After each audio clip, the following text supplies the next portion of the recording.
Hi, my name is Patrick, and I know nothing about car care.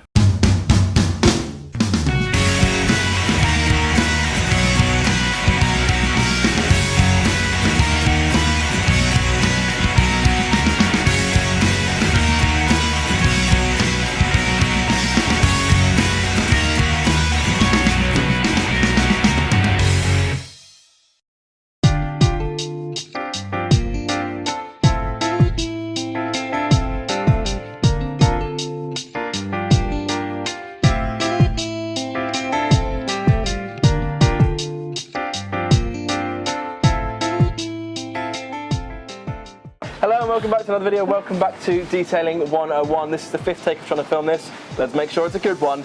Yes, we're in the same clothes, but that's because we've been filming this all in one day. So far, we've washed the car down using our ultimate waterless wash and wax. We've then removed the above surface contaminants using our clay bar system. Yep. So that means that we've created a nice smooth surface to then remove the subsurface defects, scratches and swells. Now, not all of the scratches have been removed, solely because we could feel them with our fingernail.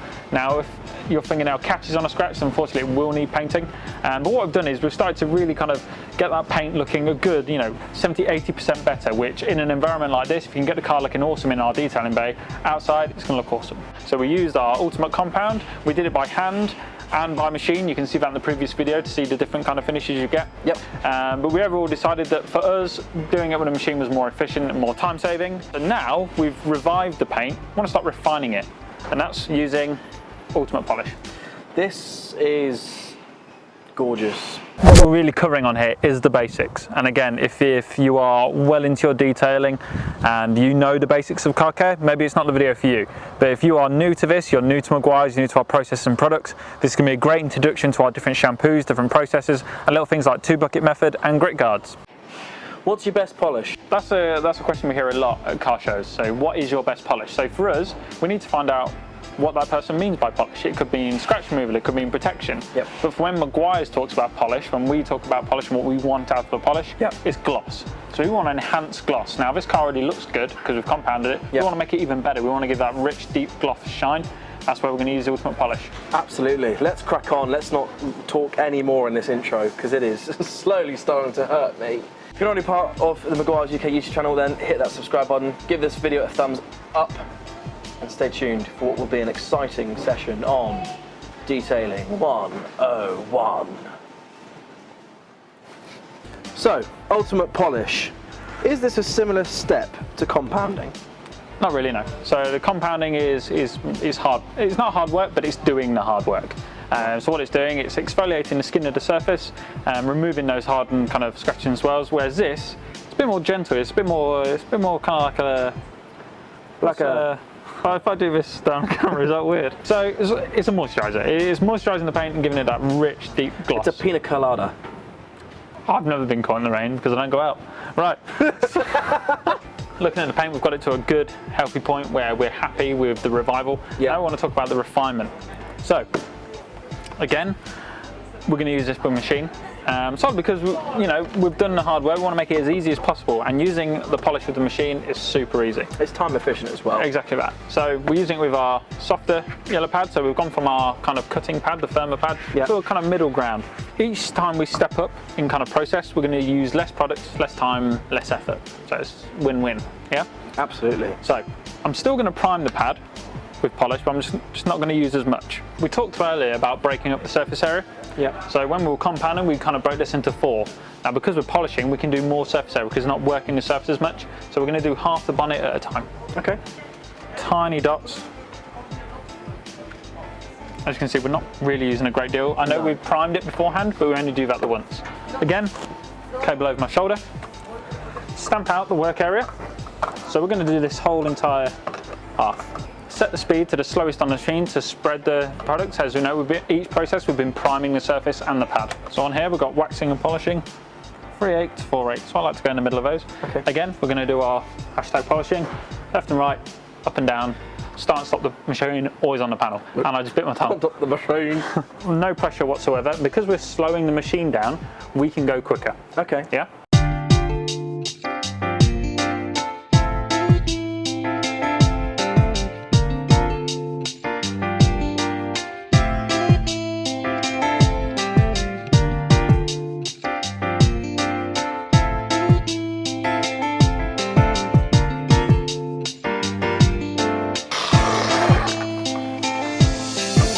as always, start and stop the pad on the panel. Always. You're welcome. We're going to take one of our softer plush towels.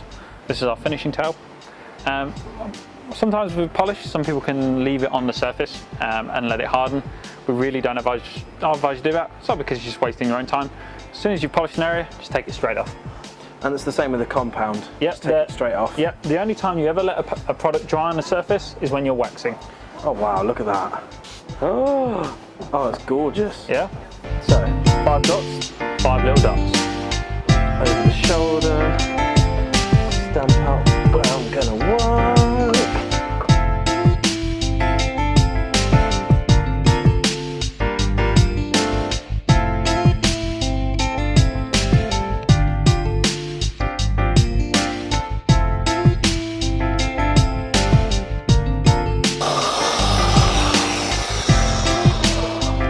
Nice.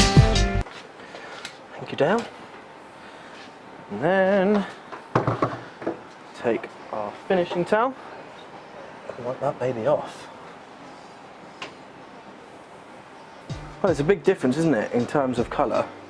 Might not be able to see it on camera. Exactly that. So the naked eye, it's awesome. Yeah, so it's giving it that wet look, that real kind of depthy gloss, shine. Exactly what you want, the reflective kind of fleck in the paint. It's just boosting everything about the colour that it is.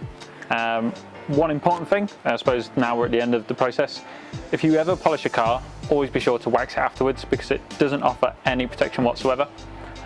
So whenever you do polish a car, if you've ever done it without waxing and you've noticed that a few weeks later down the line it looks exactly how it did before you polished it, it's because you always need to wax it. So that's when we're going to move on to the next step. Well, yeah, funny you should say that, Dale. We're about to wax the car, but in the next video. Right, well, thank you very much, Dale. As always, Guru Dale to the rescue. If you need any technical advice, please feel free to use our contact us page on our UK website. Yep. You can go through our social media channels, whether it's YouTube, Facebook or Instagram. Contact us directly. We're always happy to help, whether it's with our products, processes or anything to do with car care. Absolutely. And make sure you're part of the Meguiar's UK YouTube channel by clicking that subscribe button and also giving this video a thumbs up if you like what you see. The link to the product will be in the description, so if you want to read more about it, then you can. And obviously it's available in our retail stores as well. So yeah, thank you very much for watching. See you in the next video for Detailing 101.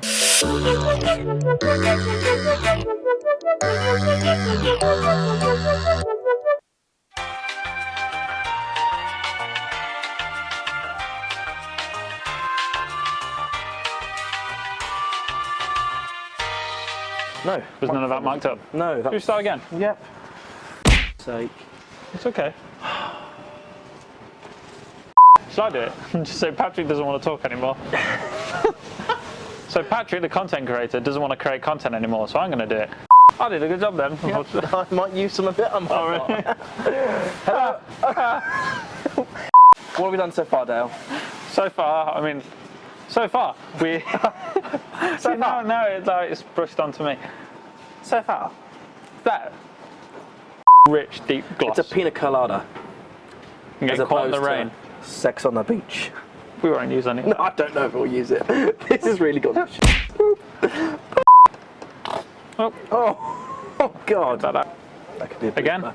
Yeah. Really good one. It's recording. Oh.